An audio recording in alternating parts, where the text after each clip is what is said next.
Assalamualaikum warahmatullahi wabarakatuh.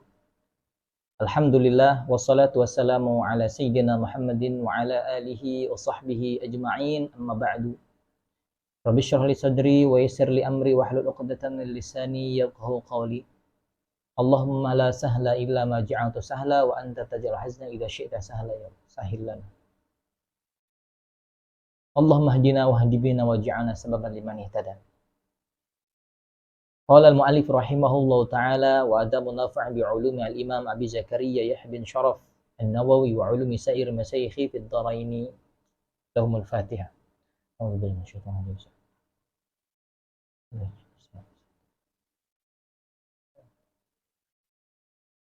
Alhamdulillah, saat ini kita masih melanjutkan terkait kitab At-Tibyan. Ya, sebelumnya kita membahas tentang adab fi adab muallimil Quran wa muta'allimihi, adab-adab muallim, pengajar Al-Quran dan pelajarnya. Di dalamnya terdapat dua bab. Ya, bab sebelumnya sudah kita bahas dan sekarang maksudnya terdapat dua pasal. Pasal sebelumnya sudah kita bahas, ya. Yang selanjutnya, pasal selanjutnya, ya. Di sini tidak ada judul pasalnya, tapi Al-Fakir berikan faslun fi tasfiyatin niyyah wal amal, pasal membersihkan niat dan amal, ya, agar amalan kita itu benar tujuannya bagaimana. Qala Imam An-Nawawi, berkata Imam An-Nawawi, wa yanbaghi alla yaqsuda bihi tawassulan ila ghardin aw gharadin min aghradi dunya, dan seyogianya bagi pengajar atau pelajar Al-Quran alla yaqsuda bihi tawassulan, tidak memaksudkan atau tidak meniatkan atau tidak bertujuan, ya, mempelajari Al-Quran itu maksudnya tawassulan sebagai wasilah atau penyambung ila gharadin au ghardin min aghradi dunya, ya, hal-hal yang berbau keduniawian. Di antaranya apa? Min malin, untuk harta. Jadi kita mengajar Al-Quran ataupun mempelajari Al-Quran tapi niatnya semata-mata hanya untuk mendapat harta, mal, auriyasatin, atau ketenaran, ingin namanya lebih dikenal. Karena di Indonesia, ya khususnya, karena kalau di luar berbeda. Di Indonesia ini orang yang hafal Quran dijuluki Al-Hafidh, ya. Tapi kalau di Mekah, Madinah, di Arab, Yaman, dan lain-lainnya, Mesir, Al-Hafidh adalah gelar untuk ahli hadis, ya, bukan orang yang hafal Quran, tapi ini hanya istilah. Dia ingin dipanggil Al-Hafidh agar orang-orang memandang dia lebih hormat lagi ataupun mendapat ketenaran. Tidak ada salahnya ketika seseorang dipanggil Al-Hafidh, tidak ada salahnya. Sebagaimana ketika seseorang itu dipanggil haji atau ustadz dan lain-lain, boleh saja, ya, boleh saja. Tapi kalau dia benar-benar berharap sehingga ketika tidak dipanggil Al-Hafidh, misalkan dalam suatu acara dia marah, seperti itu, tentu ini tidak boleh.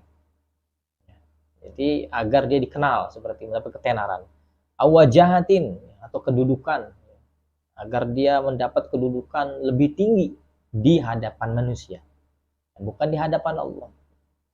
Kalau orang itu ingin mulia di hadapan Allah, tentu tidak memperhatikan sebagaimana sebelumnya, ya, tidak mempermasalahkan, ya, mau dipanggil apa, ataupun beribadahnya sirran wa alaniyah, baik tersembunyi atau terang-terangan, dia sama saja. Maksudnya tidak ada perbedaan. Ya, berbeda kalau orang yang ingin mendapat ketenaran atau mendapat kedudukan sehingga ketika ramai saja dia berperilaku baik, ya, dia amalannya luar biasa ketika itu. Tapi setelah sendiri, ya seperti itu. Padahal inna rabbaka labil mirsad, ya, ada CCTV yang memantau. Allah memonitori kita semua. Awirtifa'in ala qrani, ataupun dia ingin dianggap tinggi, ya, di antara orang-orang sebaya, ya, di antara orang-orang sekitarnya. Ya, mungkin dia satu kampung, satu daerah ingin dianggap tokohnya lah, seperti itu. Au sana'in 'indan nas, atau ingin mendapat pujian, masyaallah ini orang hafal Quran, masyaallah ini orang ahli Quran, orang belajar Al-Quran, masyaallah, seperti itu. Au sarfi wujuhin nas, ataupun ingin mendapat perhatian manusia, au nahwi dzalik, atau sejenisnya. Jadi intinya hal-hal seperti itu adalah hal-hal keduniawian. Ya. Oleh karena itu dalam kitab Ayyuhal Walad, di situ Al-Imam Al-Ghazali ya menuliskan sebuah riwayat bahwasanya apa, Allah berfirman dalam hadis qudsinya, wahai hambaku, engkau banyak membersihkan dirimu di hadapan manusia tapi tidak membersihkan dirimu di hadapan, padahal aku selalu memandangmu. Masya Allah. Ya, jadi banyak kita ini salah kaprah, dikiranya pandangan manusia itu menjadi tujuan, padahal pandangan Allah, perhatian Allah, Allah menjadi tujuan kita. Ya. Jadi jangan sampai kita salah niat seperti itu. Harus memperbaiki niat dengan baik. Insya Allah, ya, insya Allah siapa yang belajar Al-Quran tanpa dia mencari kedudukan, Allah akan beri kedudukan itu. Ya, karena segala sesuatu yang dekat dengan Al-Quran maka Allah akan muliakan segala sesuatu. Ya, maka jangan sampai kita justru kedudukan itu yang menjadi tujuannya. Ya, kalau mencari kedudukan Allah akan berikan. Bagaimana kelak di akhirat itu Allah panggil diantaranya orang ahli Quran. Engkau membaca Al-Quran karenaku? Oh iya ya Allah, aku menghafal Quran, membaca Al-Quran, suaranya indah dan lain-lain. Karena mengharap ridhomu. Akhirnya Allah pun menjawab, kadzibta, engkau bohong. Maka para malaikat pun mengucapkan, kadzibta, engkau bohong. Maka dilemparlah ia ke neraka. Innallaha alimun bidzati sudur. Allah mengetahui isi hati kita, Allah mengetahui niat kita semua. Wala yashubal muqri'u iqra'ahu bituma'in fi ridqin. Dan jangan yashuba, mencampur, al-muqri'u, orang yang ahli qiraah, orang yang ahli Quran, pengajar Al-Quran. Ya. Jangan sampai orang yang ahli Quran mencampurkan iqra'ahu, bacaannya atau pengajaran Al-Qurannya itu, bitomain, dengan ketamakan, firifkin, akan imbalan. Yahsululahu min ba'di man yaqra'u alaihi, yang mana dia itu mendapatkan imbalan dari apa yang dia baca itu. Contohnya kita mengajar, tujuannya karena kita mengajar itu kita ingin mendapat imbalannya atas pengajaran kita, atas bacaan yang kita ajarkan ke dia. Ternyata terselubung di dalam hati kita itu kita mengharapkan dia. Ya, apalagi misalkan kita punya murid, ternyata murid ini orang kaya raya. Ya, mobilnya saja bagus misalkan. Mobil hebat, mobil mahal ya. Ya, sudah berbeda niatnya di situ. Sengaja dia berikan perhatian lebih, ternyata niatnya tidak bersih. Niatnya ada intik di situ agar apa? Agar mendapat imbalan lebih dari orang itu. Sawa'un kana rifqu malan au khidmatan. Apa dimaksud rifqunya di sini? Imbalannya itu, baik imbalan itu berupa malan, harta, au khidmatan, atau khidmah. Nah, ketika kita mengajar, mungkin ketika itu murid kita kaya sehingga mengharapkan balasan dari dia kaya. Oh, saya pengen juga seperti itu. Maksudnya mendapat imbalan. Nah, maka ini tidak boleh. Ya, maka ini tidak boleh. Ini bagi pengajar Al-Quran. Ya, bagi pengajar Al-Quran. Au khidmatan, atau mungkin dia nggak kaya murid ini, tapi dia bisa untuk berkhidmat kepada saya. Mengharapkan khidmat. Jadi seorang pengajar tidak boleh mengharapkan harta dari muridnya, imbalan berupa harta atau imbalan berupa khidmat. Ya. Tapi berbeda dengan seorang murid, perlu dicatat. Berbeda dengan seorang murid. Justru seorang murid harusnya memang menawarkan itu kepada gurunya. Ya. Di dalam kitab Ta'limut Ta'lim bisa kita banyak mendapati Harun Ar-Rasyid, seorang khalifah. Kita ketahui betapa hebatnya beliau. Ya, Harun Ar-Rasyid. Ya, sejarahnya luar biasa. Beliau itu mengirim anaknya ya, untuk nyantren belajar kepada Imam Al-Asma'i. Ketika itu Imam Asma'i meminta kepada anaknya Harun Ar-Rasyid untuk menuangkan air ya, ke beliau Imam Asma'i, karena Imam Asma'i mau berwudu. Tepat ketika kejadian itu, Harun ar-Rasyid, sang khalifah, melihat kejadian itu. Ya.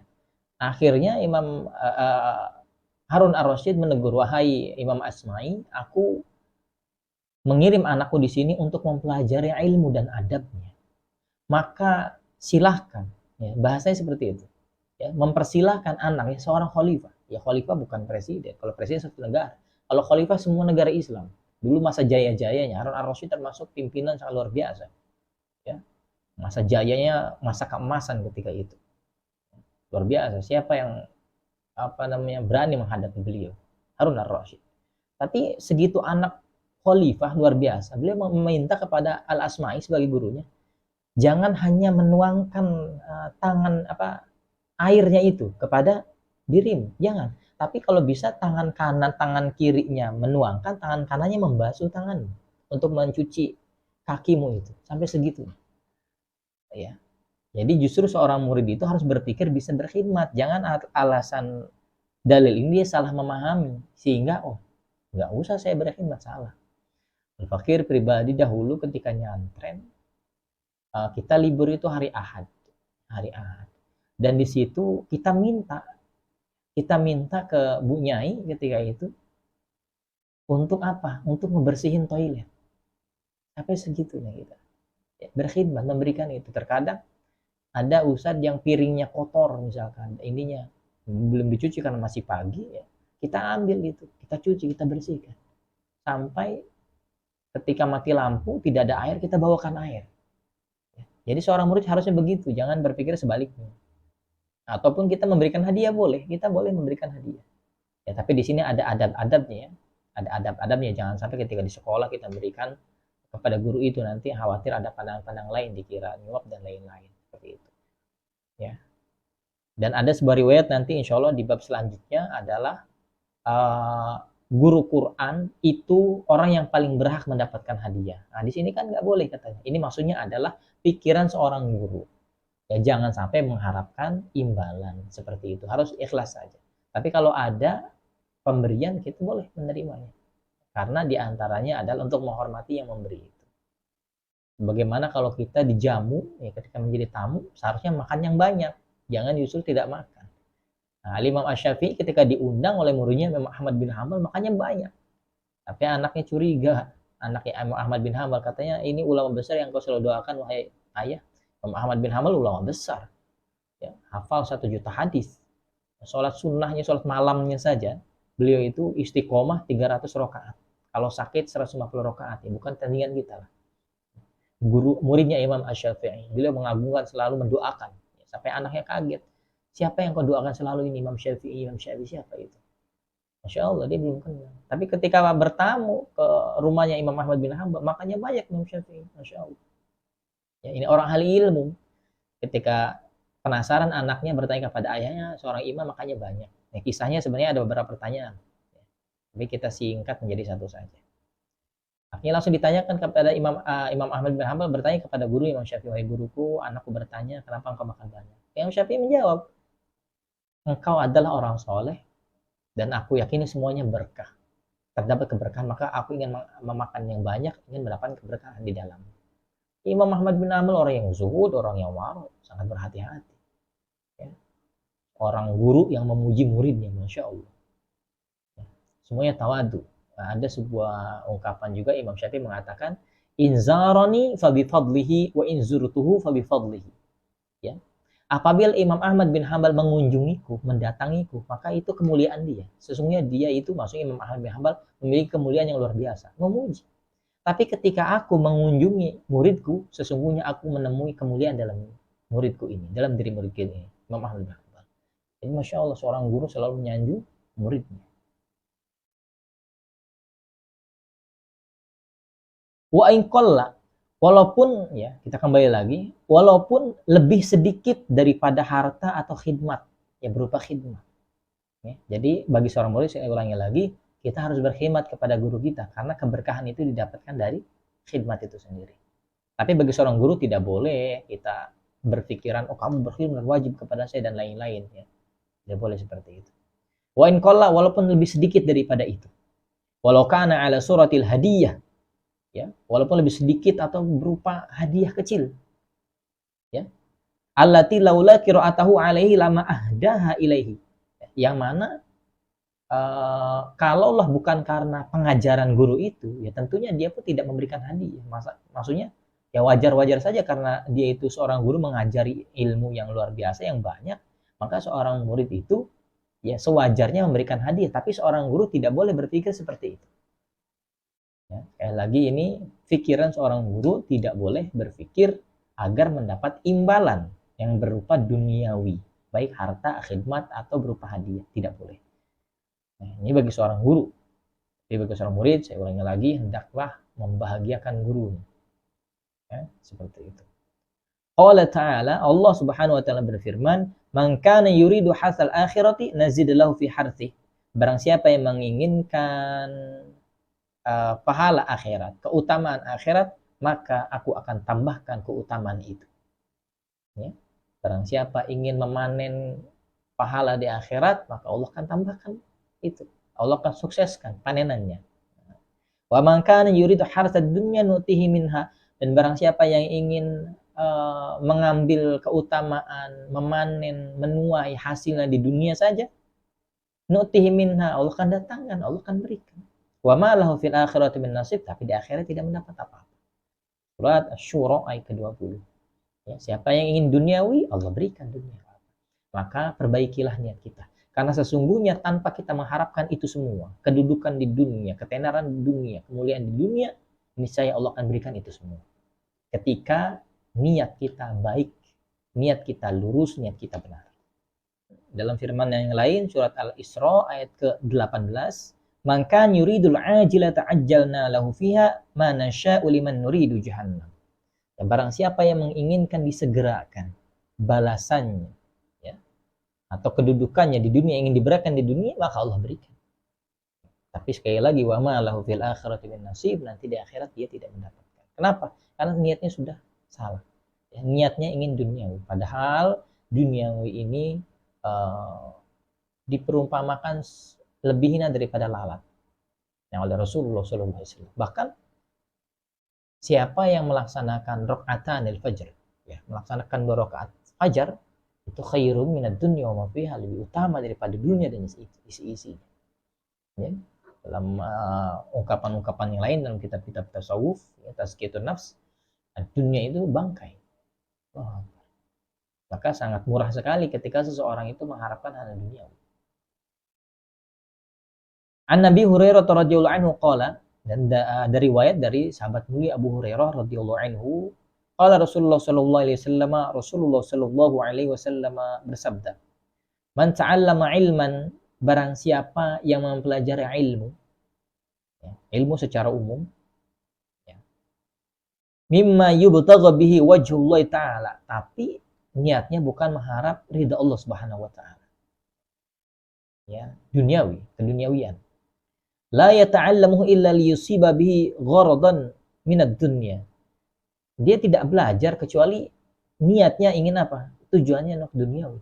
Ya, seperti tadi, mungkin dari hartanya, malam, min malin aw riyasatin, harta, ketenaran, wajahan, kedudukan, aw irtifa'in 'alan nas, aw sana'in 'indan nas, aw sarfi min wujuhin nas, ingin mendapat perhatian manusia, ketenaran dan lain-lain.